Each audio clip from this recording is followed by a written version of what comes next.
సప్తమి తిథి నాడు సూర్యకాంతి చాలా విశేషంగా ఉంటుంది.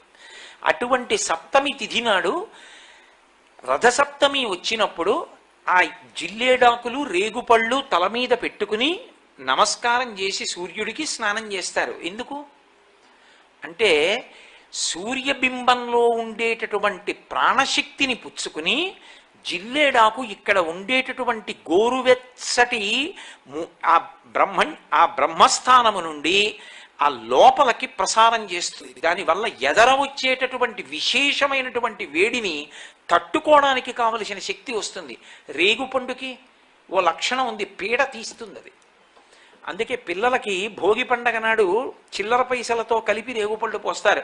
భోగి పీడ పోయింది వాళ్ళకి అని. అంటే వాళ్ళకి ఆ పీడ పోతే వాడు భోగం అనుభవించడానికి యోగ్యుడవుతాడు, ఆ తేజస్సు నిలబడుతుంది.